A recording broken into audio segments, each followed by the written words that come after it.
Also, when I Google Bravery Punch, we get Courageous Punch Trunks Team, Dragon Ball Z Dokkan Battle Wiki. So that's the only competition we have in the Google world.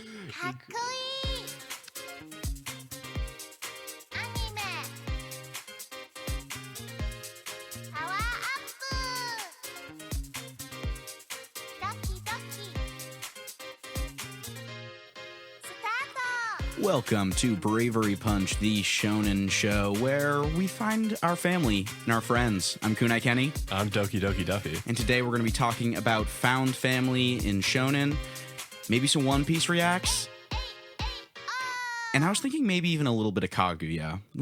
I feel like we should talk about Kaguya to the people. Yeah, I know it's not exactly a shonen, but one could argue it is. Yeah, I like the idea of keeping the spoilers sort of in the second half, yeah. if possible. That way we can sort of warn the folks up top of that part. So as we said in the opening, we're going to be talking about found family in Shonen today. Just the other day, launched on the Bravery Punch WordPress website. I wrote an article about a theme in Shonen anime I feel is, I don't know if overlooked, but it's just a more subtle theme at times throughout series. You know, often we think about strength, overcoming odds, growing up, those sort of bigger themes, more overt themes in Shonen that we see. But one of my favorite themes that we're going to talk about here today is this idea of found family.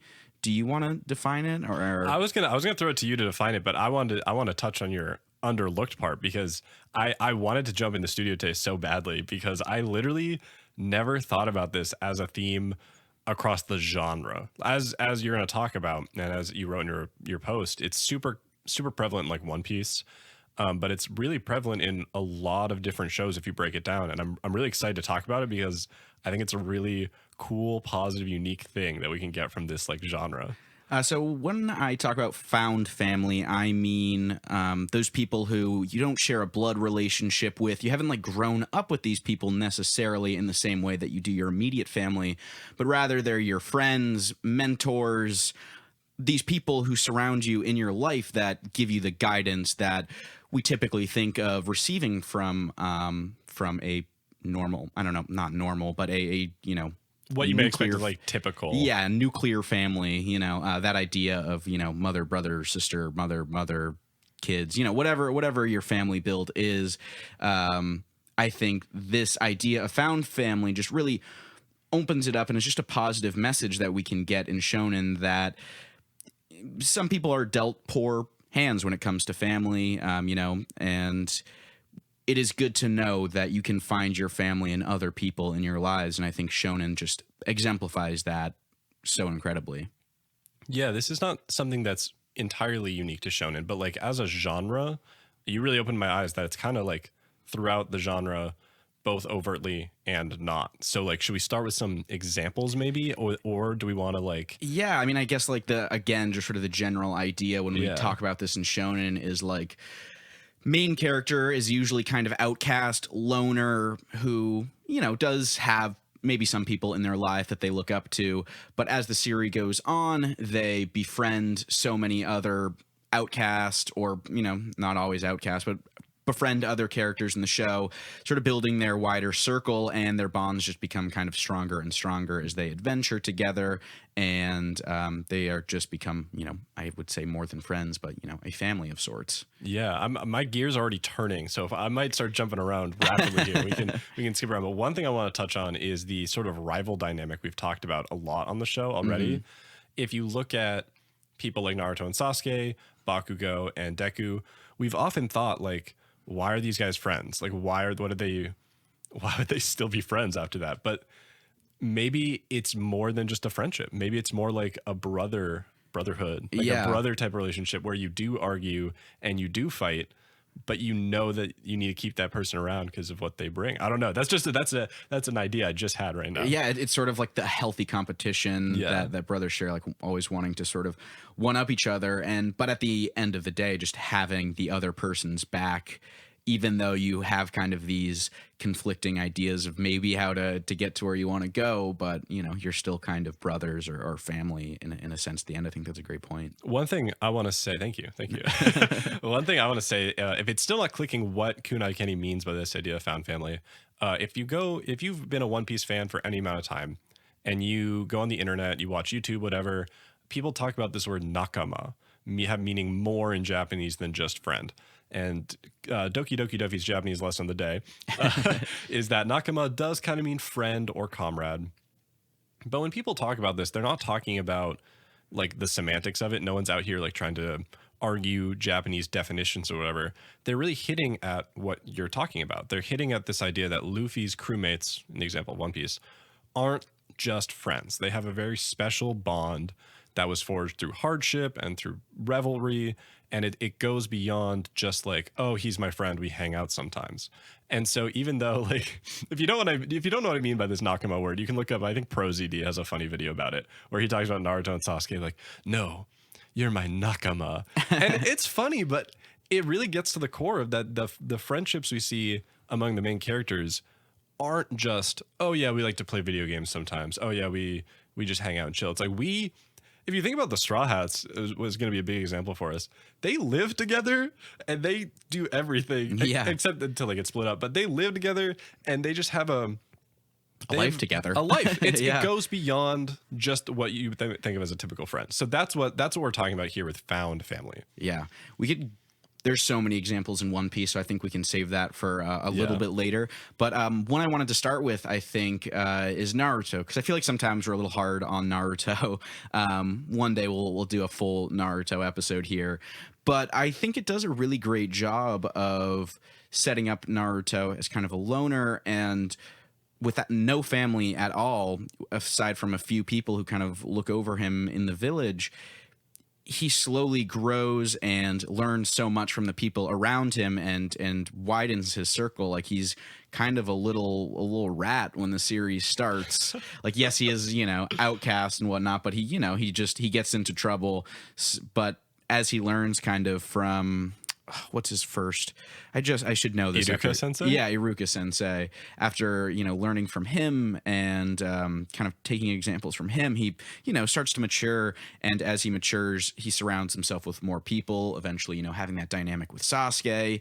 And though it kind of starts out romantic with Sakura, I feel like by the end of the series, from my memory, their dynamic loses kind of Naruto's romantic interest in her. And it really feels much more like he watches out for her like a sister.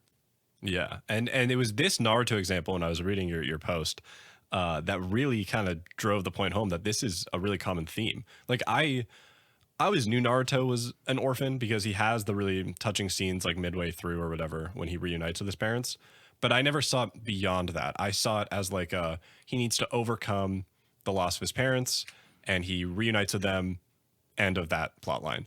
But it's more than that. It's not just the nice parts where he gets to like connect with his ghost sort of like they're like in the Nine Tails or something. I don't know. I like that part. But it goes beyond that. I mean, he only gets one scene with them and he gets the whole series with all these other characters. Yeah, I think the show really also has a message of kind of finding family in your community, building those relationships and how important that can be. Yeah, that's like why becoming Hokage is so important to him. It's like obviously the status and recognition, but it means he would belong, right? That's like the whole point of his arc. That's the ultimate proof that he kind of belongs in this family, is if he can be the daddy of the family. All Naruto wants is to be daddy. Yeah, because he never I don't know, correct me if I'm wrong, listeners, or you, Kunai Kenny. I don't remember him wanting to be Hokage for like the power or the fame or whatever. It's all about the like leading the village and being a part of the village, right? And proving himself, proving that he isn't just the outcast that they think he is. Yeah, so definitely that's a big theme in Naruto that I definitely respect. And we can look over at Hunter x Hunter as well. I know, obviously not Doki Doki Duffy's favorite, but I think Gon and Killua have just a really beautiful friendship throughout the series where, again, it goes well beyond a friendship, where I look at them as almost like brothers by the end of the series, and how they care for each other and cry for each other. Truly, I just can't use just the word friends for that kind of relationship. And this gets to your point. I don't know if we want to move too soon to this, but that this idea of found family can coexist with your blood family, like your biological family. Because Killua has a sister, right? Yeah. Who like comes up towards the end of the anime. Is that right? Yeah. He like goes and finds his sister to like heal Gon. And like that's an point, important yeah. relationship to him too. You're right. Yeah. Yeah. So you don't have to have one or the other. Exactly. Yeah. And I think what exemplifies that even better is one of my personal favorites, JoJo's Bizarre Adventure. Yes, I knew we'd get here. Where we see it is very much a show about family bloodlines and the ties from those bloodlines, but it's usually pretty broken families that the Joestar bloodline kind of has, just absent fathers, bad dads, bad step parents, things like that, neglectful mothers even at times. So we see the JoJo of whatever part start off kind of by themselves almost every time. Jotaro is in a jail cell. Giorno is just, he's an orphan. He has no mother or father. Josuke does have, I would say more of a family than we see, but we still kind of see him grow through his friends and in each part. Well, and he has the whole, like, he has a dad who's not in his life, and then has to like come back, confront him. Like, that's a whole part. It's really interesting how I think we can grow with our found families and our blood families kind of in tandem together. And it's really shown throughout JoJo's Bizarre Adventure. Looking back again at part 3, Jotaro doesn't know Joseph really at all until they kind of go on this adventure together. And in the, minor spoiler here, in the very end of the series, when Jotaro and Joseph are flying on a plane together, they're both just kind of looking at the picture of that crew, those Jobras of that season together, and just a small smile comes across Jotaro's face, and they just reminisce one last time about this wild adventure they had and kind of the bond that they all shared that is beyond friendship through the trials and tribulations of that crew. So if you haven't seen JoJo's yet, I think this is a really good sell on it personally. So I've been holding out on it for a long time because I had whatever ideas I thought it was, or like what JoJo's is about. But throughout every part, I think you really see this. You really see a character who is like more or less alone and forges these friendships that go beyond friendships. Yeah. And it does do sometimes like the typical anime, like with Polnareff. He like starts as a villain, right? And then he becomes part of a friend. But like in the context of family, that's a lot easier to understand, I think. He does literally start out as a villain. It happens all the time in anime. But like, even if I fight with my brother or my sister, like I still love them. Like I'm not gonna, of course, if they were trying to kill me, like that'd be different. But like, it's anime. And I think looking at it through that context, like them fighting and disagreeing is just part of what being a family or a friend is all about. So if you haven't watched JoJo's anyway, go do that. I think any part really exemplifies what you're talking about. Yeah. And I write a lot about that in said article that we have been referring to here. And I think with that, let's go into One Piece, where it could have its own separate article, just because there is one, just Luffy and the crew. There is 2, Sabo, Luffy, and Ace's relationship, which I think is really beautiful. And then 3, I think the show has a lot of sort of found fathers. Right. Some people who in the series don't have the parental figures that they need and seek it out in other characters in the series. Yeah, so I guess One Piece spoilers coming your way. I mean, skip ahead if you don't want, because I do want to talk about Whole Cake Island, because I think one example of like blood family and found family that's really cool to me is Sanji, because Sanji started off with no blood family at all. We just knew he had this like dad figure of Zeph the chef. And as far as we knew, that was it. Like they were just like, all we knew is they were on like a rock island at one point, and then he got taken in, and that's all we needed until 700 chapters in.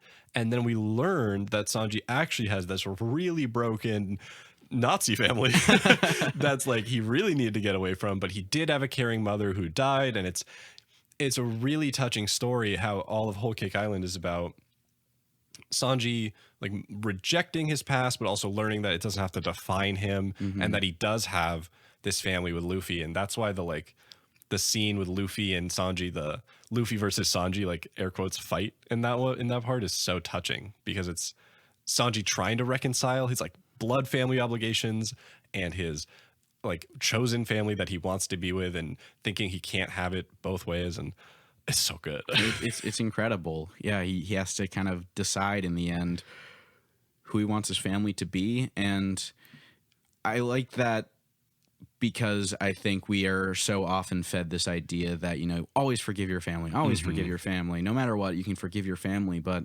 sometimes your family are Nazis. Yeah. And so I think that's really important. I think that's like, we've talked recently, especially about like bad things to take away from Shonen. And sometimes it can be hard to see like the benefits. Like, why are you adult men talking about like Shonen anime? I think this is a great thing that the show will like, or all shows will like give us, is that your family can be whoever you want. It can be your blood family. It can be your chosen family. For Sanji, in this example, it's mostly his chosen family, but like I think Reiju's cool, right? Yeah. I think he's like cool with her. So you know, he takes one part, and then the rest he disavows, and he lives his life that way, and it works for him.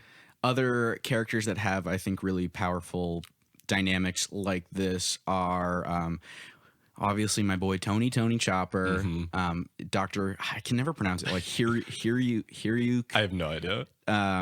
We'll just call him the doctor. The good doctor. The good doctor who cares for Tony Chopper, who is literally rejected by his true reindeer family because of the devil fruit he's eaten, and he's taken in by someone else who teaches him and raises him, and Chopper bases his kind of whole moral compass around. And I think that's really beautiful, again, just to understand that our family isn't the ones who we were born to. Some people sadly are sometimes rejected by their blood family, and other people take them in, and we need to acknowledge that that is still family, because I think, again, sometimes media maybe doesn't project that in the right light, and here it is so beautifully done. Ace with Pops and or Whitebeard, like we know he is the son of Rogers, Goldie Rogers, but he chooses to not really acknowledge that at all. Right. He acknowledges Whitebeard to be his dad, and I think that is such a beautiful thing and a beautiful message for a shonen to send. Yeah, and with Tony, it's even across like species lines, right? Yeah. Like the doctor is a human, obviously, and Chopper isn't. And it's not even the only non-species family in the crew, right? Because Frankie's like adopted dad, I don't remember his name. He's a fisherman, right? Yeah, he's a fisherman, yeah. So it's like, it's also this element of like, your family can be whoever you need it to be. Yeah, yeah. We have, I don't know who else, Law and Corazon. Law like loses his family, which some people unfortunately do as well, and he's taken in by someone else. And for so long, Law kind of has these emotional barriers up, and Corazon helps him let those barriers down. And like that goofy smile that he does like at the very end of that flashback arc, it just, oh man. Yeah, you're getting me right now. I know, sorry. It's getting emotional in the studio here, folks. But it's so many beautiful like relationships, and I just love when shonen does this. Yeah, it's like we often think about like what you said at the very beginning. We often think about the big flashy scenes, the power up, the music, the like hype. But throughout it, there's this core of really meaningful relationships. Often, like, because it's shonen anime, it is often like male relationships that are like men, but it doesn't just have to be. The best example, I mean, freaking Promised Neverland is kids all about, they literally don't have biological family in that world, and just making their family and surviving together. I didn't even think about Promised Neverland. Yeah, it's just literally just like all these orphans, and they're like, we are family. Orphans. Yeah, it's and crazy. They all call each other family. It's really good, and that's an example of it. Doesn't necessarily have to be male centric, but for the boys out there, it's often really good examples of how to have meaningful relationships. Like look no further than Luffy and all his friends. I also think another example that just popped into my head is Soul Eater, Maka and Soul. Not a romantic relationship at all, just about them understanding each other, resonating with each other. And it's awesome. It's so cool when we have these character dynamics that just, it really adds that kind of full dimension that makes these 2D characters feel like they could be real people. Yeah, absolutely. And so I feel like we've hopefully sold you at this point of like that this is a theme in Shonen. Maybe we'll start calling one of our 3 pillars instead of the crew. We can call it the found family. The Nakama. The Nakama. So why else do we think this is great? Because we think this is great. This is like so cool that this is such a part of this anime like genre. So yeah, Shonen's been leaving a sort of, we just have this unfortunate like, oh no, what's the future of Shonen going to look like with Attack on Titan doing this? So we wanted to look at this core of Shonen and remember that there still really is, I mean, even in Attack on Titan, we get this message of family, and it's not always blood that ties us together. It's the people around us that through struggle, through strife, we can form relationships and bonds with people that go further beyond friendship. You know, tell your boys you love them. Tell your friends you love them. I love you, bro. I love you, Doki Doki. Thank you. And the other thing about it is, for people who are already into anime, you can obviously sell people on the hype, on how beautiful it is. Like when I tell anime people who like about Demon Slayer, I'm like, Demon Slayer is beautiful, go watch it. But when I talk to my girlfriend or people who aren't as familiar with anime, I don't necessarily talk about just the aesthetic side of it or like how cool the characters are. I talk about the relationships and like what we can take away from that and why they influence me. And I think that's really cool. If you're trying to sell someone on like your favorite anime, maybe try a different angle. Tell them how the main characters relate. Tell them how they like work together and how they, oh my God, work together. Haikyuu, whole big old family there. Yeah, it's just sell them on that. Sell them on the dynamics of the relationship. This is much like learning about the popularity of Garfield. Once you notice once you notice found family and Shonen, it's everywhere. Oh my, you're actually 100% right. It is. It's everywhere, and it's a great thing to be everywhere. Like I'm so glad that this is such a core part of it. Like I like this. I'm like, I think it's as much as like power systems are at this point. Like I'm fully convinced, and I'm glad it is, because that's what's going to keep bringing me back to Shonen is like, I know there's going to be some great relationships and they're going to be mostly like positive. I think we can title the first part of this episode Bravery Hug. Or Found Families, Bravery Hug. Bravery Hug. Another great example that I'm not even going to spoil for you or the listeners. I think Dr. Stone. Dr. Stone, I was like, which by the way, I still gotta watch season 2. Dr. Stone is like an interesting premise. And then towards the second half of the first season, they hit you. Boom. Here's some great family dynamics. Oh, they're not blood family? Doesn't matter. So if you haven't watched that one, go check it out. I know. I gotta finish it. I gotta watch season 2. I still haven't. So that's a future ep, folks. So if you are interested in this idea, again, check out the article on the Bravery Punch website. It's linked on our Twitter, on our Instagram. It's just braverypunch.wordpress.com. We have a few articles going up there, so you're not going to want to miss out. Yeah, I think, should we take a quick break here? Yeah, let's take a quick break, and when we come back, we're going to talk about recent One Piece chapter, and as well as maybe some Kaguya. I think we should talk a little bit about some Kaguya. I freaking love Kaguya. Stay tuned. We'll be back.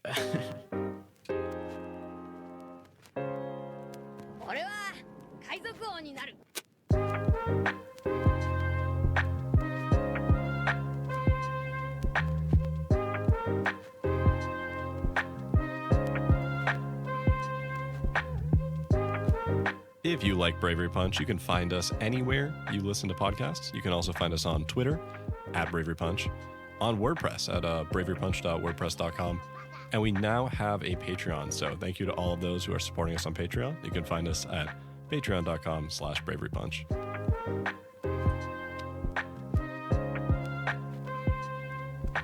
Welcome back, everybody. In this second half, we are going to be spoiling the latest One Piece chapter. We finally got back from a 4-week break. Yeah, long break. We will be going fully into that probably like real soon. And we'll also be spoiling some Kaguya-sama Love is War anime. Yeah. We're anime only for that show. There is a manga, so if you are just an anime watcher, you're with us. You're safe. So be warned. Kaguya, though. Let's start there. All right, let's start with Kaguya. Yeah. So for people who might not know, because, we have Shonen followers, like Shonen fans of Shonen, who may be Shonen themselves. What is Kaguya-sama wa kokurasetai tensai tachi no renai soudan? That show is about two high school students. We have the president of... I don't know. I'm thinking of the Persona 5 high school. Shuchin, not to be confused with Shujin Academy. Bujin Academy. Sorry, that's a bit of an inside joke there. But these two high schoolers, Kaguya. Oh my god, I should know. So it's Shinomiya Kaguya. Shinomiya Kaguya. And oh my god, Shirogane Miyuki. Shirogane Miyuki. Listeners, if you haven't caught on to this already, my name retention in shows sometimes is terrible, and I apologize about that. It's hard. I've studied Japanese, and if you're with any language, I feel like if you don't really know the name, it's definitely hard to remember. Yeah. But in this series, the two high school students are in love with each other, but neither of them want to confess it because they believe it is a sign of weakness to confess love to the other person. So throughout the series, it is just kind of a bunch of short vignettes about these mind games that they play with each other in the student council, and the characters that are alongside them, all of these different romantic relationships brewing around them, in high school, all the love flying everywhere.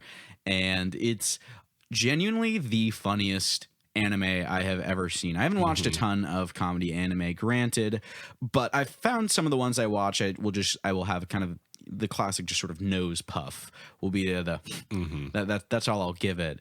But I laugh out loud at the show almost every episode. Yeah, I fully agree. It's super funny, and I've watched so when I loved Kaguya so much, and before season 3 came out, I watched people compared it to Monthly Girls Nozaki-kun, or like Gekkan Shoujo Nozaki-kun, and that's really another famous rom-com anime, and that one really did not do it for me nearly as much. No hate, but like I have yet to find a rom-com or really any comedy anime that makes me laugh out loud as much as this show, which is just a selling point on its own.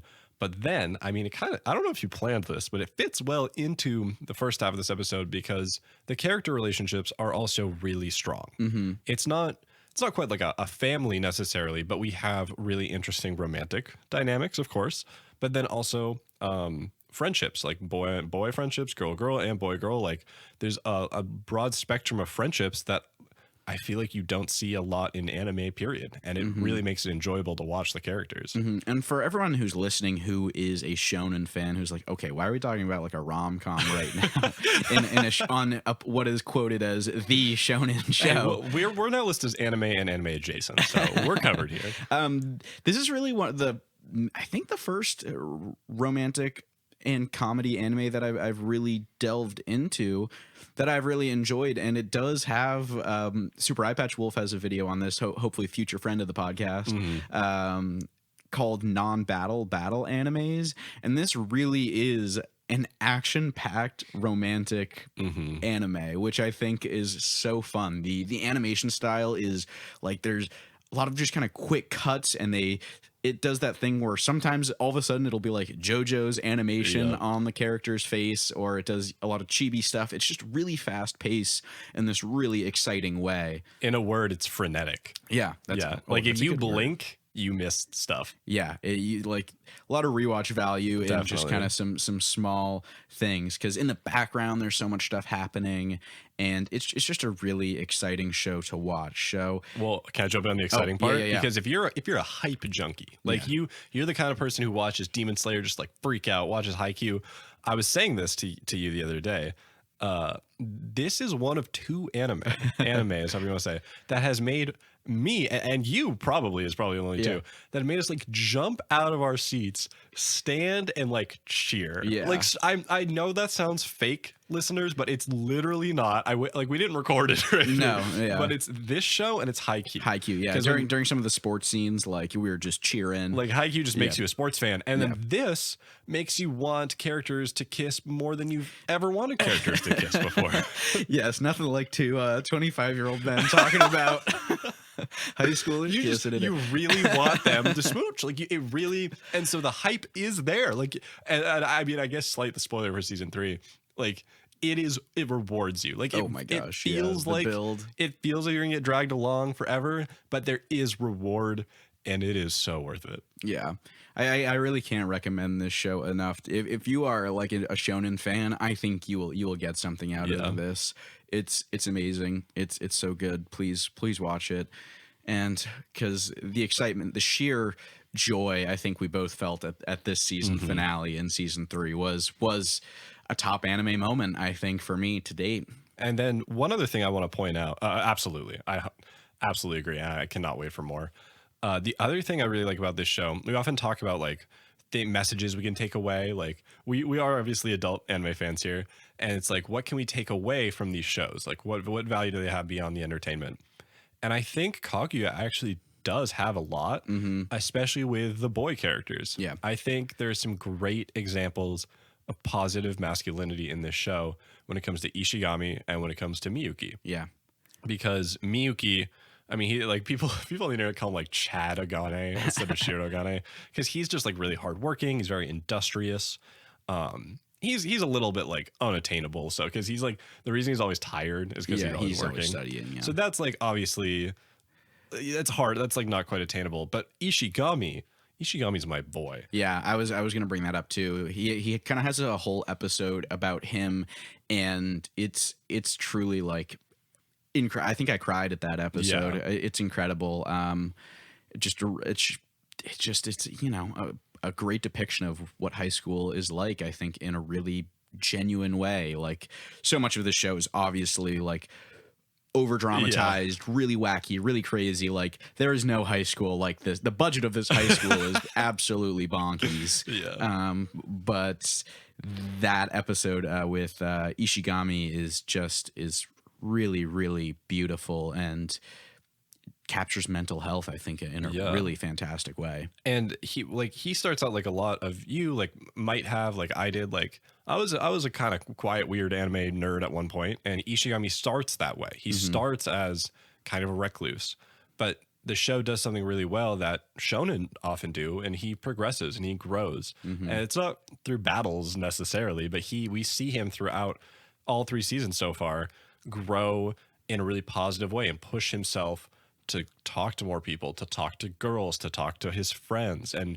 it's really awesome to see because he's really relatable. He literally plays like Switch and he talks about Discord and stuff. And apparently if you read the manga, it's like even more, there's just like internet culture stuff he talks about. But at the same time, he's like cool with getting dressed up in makeup and a dress. And there's no like joke about it. He's just like, he's like, this is cool. He talks about like his drag debut. Yeah. And I feel like in another shonen that would just be a joke. But like for Ishigami, it's like, you know, I don't know if I'm about it, but I'm not about it. He's like willing to explore it, and he's willing to just try new things. Like he joins the cheer squad and he's really nervous about it. And he's just such a great example of like what it means to be manly in a realistic and attainable way, I think, for a lot of boys. I think what this part of the episode just kind of ended up becoming is why you should watch. Why you should watch Kaguya-sama if you're specifically a nerd boy. Why you should watch Kaguya-sama. But yeah, check it out. It really is the best romantic / comedy anime that I've ever seen. It's literally one of my favorites, like of all time now. Yeah. I have it rated as a 10 on the Anime List website. And if we haven't lost any of our shonen fans here in this segment yet, let's get into One Piece. Yeah, so One Piece is back. It's back after a month-long hiatus. It was a long month. It was the only break like that we've ever experienced, you and me. We've had 1 week, maybe 2 week breaks. Maybe. 1 week, yeah. I mean, I only recently caught up. It hasn't even been a full year since I've been reading week to week, but it is a little painful to read week to week, I will say. Yeah, it is. I miss the days when there was a sprawling adventure out before me. Yeah, now the adventure crawls along. Yeah, So 1 week slowly. at a time. 1 week at a time. But this last chapter was pretty jam packed. Yeah, like we got a lot of good bits of the One Piece world. So that color spread. That color spread. That color spread was beautiful. It was beautiful. That was great. And we're getting another one next chapter as well. But the one we're talking about is of the new 4 emperors, and it was awesome to see Gear 5 colored. Mm-hmm. That was exciting, and just everyone's looking hot. Yeah. Everyone's looking beefy. Even Blackbeard? Yeah, maybe not. He's looking scary though. Yeah. So the color reveal it was the color reveal, right? I don't know if so. People were thinking he might be fully black and white, Luffy, to be like Cuphead old style animation. I would have liked that too, but I think the white is a really cool look in general. Yeah, it's a little super. It's kind of Super Saiyan-esque. It is in a way. Yeah, I mean, Oda has talked a lot about the Dragon Ball Z inspiration, but kind of like I don't know, just the hair color changing, the spike. But it also is very the antithesis of that because it doesn't get physically. But yeah, the hair color does change. Yeah, that's definitely like very typical anime power up. Yeah. So yeah, color spread's great, and I think let's just kind of maybe walk through the chapter, sort of beginning to end here. So we start off with Green Bull. Yeah, Green Bull. I don't even know his name. Yeah, Green Bull showing up to Wano, and he is encountered by the 7 scabbards. And his power is nuts. So the tree, it was the forest. It was like forest, I think. And so we knew it was gonna be plant related. Like maybe it was gonna be like poison ivy. He just like becomes a tree. Yeah, and can just control all plants around him. That is a bonkies. It's like what Yamato from Naruto wanted to be. Yeah, right. That's that guy's name, Yamato, the wood sensei guy. Yeah, I think that sounds right. Anyway, I love beyond just seeing the absolute wacky woods powers. I loved that he was just like, this is my message. I will discriminate. I will subjugate people. There is no law. Yeah. He's real intense, and I was really expecting we were going to start the chapter with him showing up kind of more in town, but I was glad to see that Momonosuke is proving that he wants to kind of protect Wano. He needs to show that he can protect Wano without the help of Yamato, without the 7 scabbards, and I think that's a really really cool way to do that. Definitely. It was sad he couldn't use his attack yet, though. Yeah. We'll hopefully maybe see it. But Yamato showing up too is always exciting. It'll be cool to see him join the crew. Yeah, because that's like gonna happen. I don't know if we've really talked. We talked about it on I think our first episode of this. Yeah, second season. when we sort of did a One Piece react. Yeah, he's like gonna join the crew, just like straight up, which is so nutso. Yeah, and quick side note here to anyone who is listening to the podcast who just is dumb and doesn't realize that Yamato is a boy. You don't have to listen. We don't need you here. We will be referring to Yamato as a boy because that is what Yamato until as. Yamato gives us a reason not to, right? Because this is the second time in the official manga where Yamato says, I am the son of Kaido. Yeah, just straight up shows up. Kaido has referred to Yamato as his son. Like literally every character. So. And one, I don't want to get started on this, but like one little thing that just peeved me today on the internet is people think like there is a fact in the Japanese language that women will sometimes use masculine like single pronouns, like for I, like boku and ore. Women in real life and anime like do that sometimes. And so if Yamato just did that, it would be a little unclear. But when you say, I am the son of Kaido, like, it's not even in relation to Odin. When you're like, hey, Nami, thanks for the offer, but I'm going to go with the other boys to the bath because that's where I'm comfortable. And there's no mention of Odin. It's really clear that Yamato wants to be viewed as a man right now. You can read more about this on the Bravery Punch website with Doki Doki Duffy's article. Yeah, check that out. Yeah, so that's just wanted to get that out of the way here. Yeah. But it was really exciting to see Yamato show up again and hit with that big stick. The scabbards too just look cool standing all together there. Yeah, it's obvious. I should have like reread the beginning because I feel like the second half of the chapter really just like is what left a mark in my mind. Yeah, because there's like I said, so much jam packed. So after there, I think where do we cut to next? Do we cut to Shanks? It feels like it. That's what's in my brain. Yeah, we see Shanks and the boys, and they're right around Wano right now, which means they're probably looking for the another one that's the tough. Polnareff. The Polnareff glyphs. The Polnareff glyphs. Imagine it's just like Polnareff as the turtle is like underneath the island. I've been waiting for it. That's the One Piece is Polnareff turtle. Oh my gosh. So they must be looking for that right now. Or they already have it because he did not say, let's go get the Poneglyph. He said, let's go get the One Piece. Let's go get it. I also, with that, I wanted you to drop your little theory, or the theory that you're into on what the One Piece is in regards to. Oh yeah, I mean, this is not a Doki Doki Duffy original. I think this is probably taken from the One Piece Reddit or whatever. But on that page, I pointed this out to you when I was reading it. On that page, when at the very bottom, Shanks goes, "It's time to make our move. Let's get the One Piece." Right at the top, he's drinking sake. He's got the little like traditional cup. I don't know what that's called, and it's like clearly sake, and he pours it in and he drinks it. And then at the very bottom, it's his declaration, and that just seems like really like there's got to be a connection, right?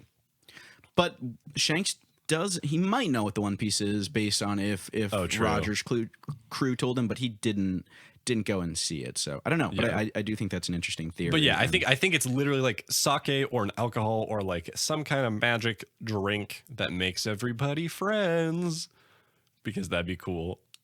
I wanted to ask, can you name anybody on Shanks's crew, you think? Oh my god. Okay, Usopp's dad is Yasop, like Yasopu. Yeah. There is Ben Beckman. Ben Beckman is the gun guy. Okay. I don't know, maybe. And then there's the big boy. The big boy. I don't know. Of course, we have to bring him up. Charlie. I sent him a message, and I think I'm sorry about this message, Charlie. But I asked if the big boy. I already forgot his name. I know Charlie told it to me. I asked if he was related to Queen somehow, because in just like the Not Colored chapter, he just sort of looked a little like he's got like the same shape. Just the same shape, and he had like goggles, and I was like, is this like are him and Queen like brothers or something? Oh my gosh. Okay, wait. Let's see if we can do a quick game live on air. I'm gonna name one of Shanks's crew and see if you know who it is. How's that sound? Because there's also like the monkey, right? I'm as we established earlier in today's episode, name retention for Kunai Kenny is low. Okay, so here's an easy one. What is Shanks's pirate crew called? There's the red hair pirates. They are the red hair pirates. Nice, off to a good start. All right, we're looking. Okay, so who is Ben Beckman? I said him. Ben Beckman. He's the gun guy. Yeah, we'll accept he's the gun guy. Okay, who is a monster? Is that the monkey? That is the monkey. Okay, all right, nice. Okay. Wow, good so far. 2 for 2, yeah. Who is Howling Gab? I don't know who Howling Gab is. I can't even describe this man to you. He's got like sharp teeth. I don't. Okay, what about Lime Juice? Lime Juice? Yeah, my boy, Lime Juice. I know. I do not know Lime Juice. Lime Juice, according to the One Piece wiki, is the guy who has sunglasses and a bandana. Okay. Not like the big guy. He's just like, I don't know. This could be an anime only. I don't know. All right. What about Lucky Roo? Lucky Roo, that's the big boy. I'm pretty sure. Is the big boy. Yes, because Charlie texted me that. So now, it came together. Lucky Roo is the big boy. We'll give you one more. There are a couple other stragglers here. Which name do I like the most? Friend of the show, Bonk Punch. Bonk Punch? Bonk Punch. Ooh, that would be a better podcast name. Yeah, maybe we got to get Bonk Punch on the show. I have no idea who Bonk Punch is. Bonk Punch is the guy who has the monkey. Oh, interesting. So Bonk Punch and Monster are like a duo. They're like us. Like, you're like the monster to my Bonk Punch. sorry, Charlie. I know that segment probably hurt you inside a little bit. I know you're maybe screaming at us right now through your speakers. But that's why we'll get you on the show in the future. In the show. Get ready for it. So Shanks is making his move. That's wild. And then there was one other huge reveal from this chapter. Before we get to that big reveal, I'm just excited because I was thinking about when Shanks kind of was like, this isn't my reunion with Luffy. Oh, true. It's got to be on Laugh Tale. That's got to be when their reunion happens, I think. That's or maybe if there's going to be an island before there where it's only one of them can go or something like that. But I really think the final showdown or something between them is going to be right around there, and that's going to be so exciting. Yeah, it's like the question: can Luffy give the hat back before he's Pirate King? Is after he's Pirate King? Is Shanks going to come for it? Yeah, that doesn't really make sense. But what is the big giant straw hat? Is that the One Piece? Have we already? Then the One Piece would be hidden away. Yeah, I don't know. Weird.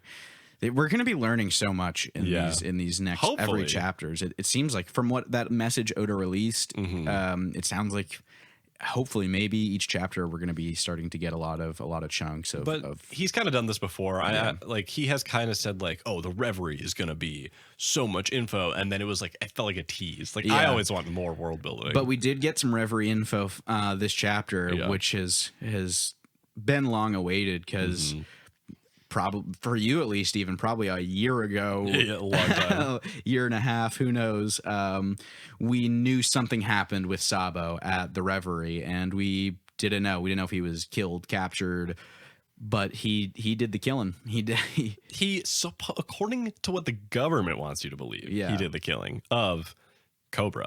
Yeah, the king of Alabasta. And Vivi has gone missing, a former member of the Straw Hat crew. Or future member? That would be crazy if she comes back and joins the crew. I mean, that might be while this is happening. Yeah. So we have a new emperor now as well, the Flame Emperor, Sabo. Oh, true. I wonder, I bet they don't use the same word for emperor there, probably. I don't know. Maybe they'd say Emperor or something. I don't know. But yeah, we have Sabo kind of lighting the flames of revolution around the world. And so you can write in and tell me why I'm done, listeners, if you want. But it was confusing to me that Sabo killing Cobra got the people around the world so hyped. Because, and I was telling you this obviously before, I don't remember Cobra being a dictator. I don't remember him being a really bad guy.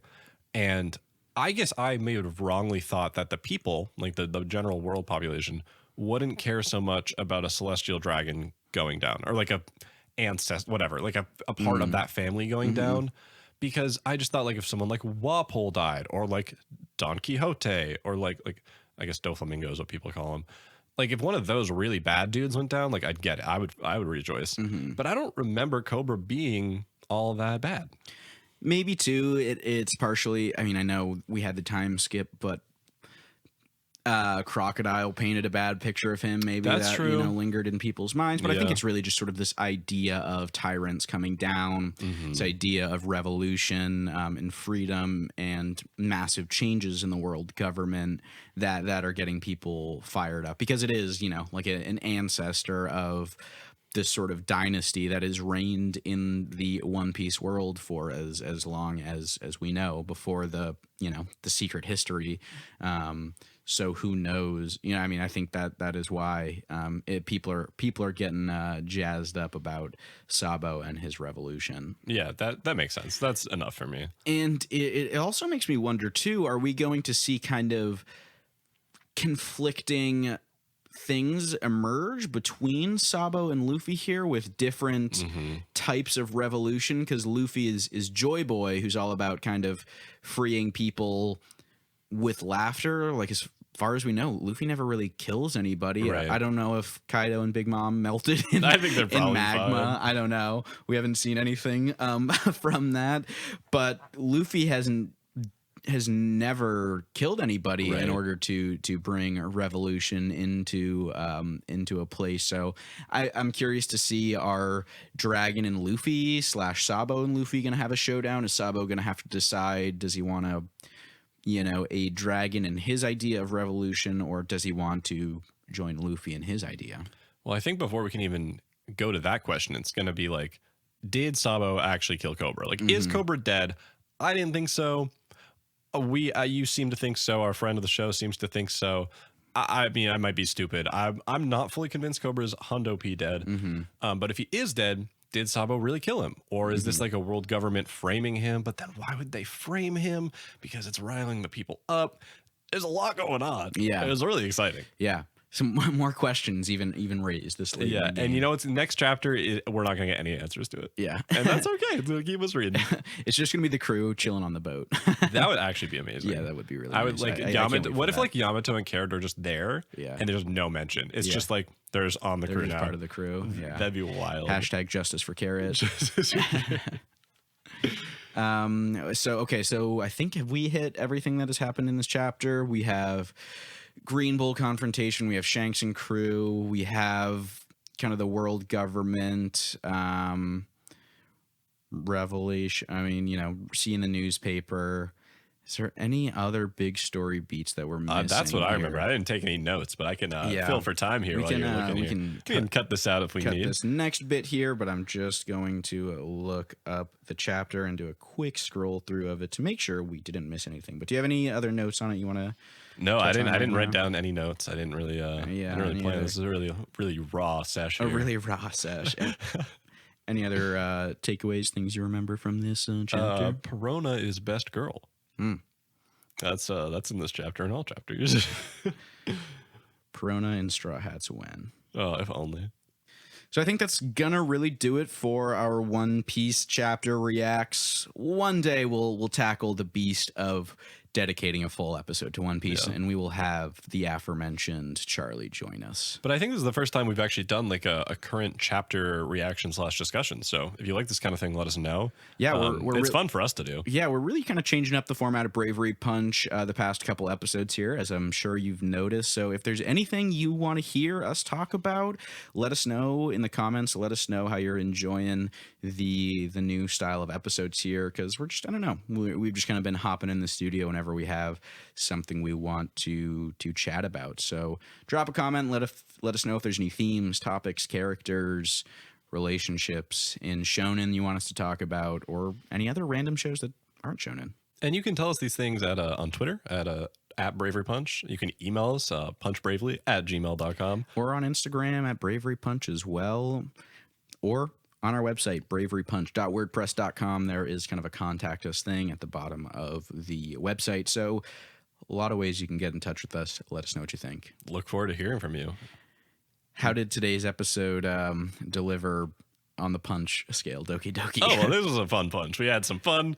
This was a joy boy punch. A joy boy punch and a bravery hug. Yeah. So until next time, I've been Doki Doki Duffy. And I've been and will always be Kunai Kenny. Stay brave, everyone. かっこいいアニメパワーアップドキドキスタート If you're enjoying the show, rate it on whatever platform you're listening to it on. Share it with anyone who would like. And if you want to support the show even more, you can find us on patreon.com/braverypunch. Stay brave, everyone.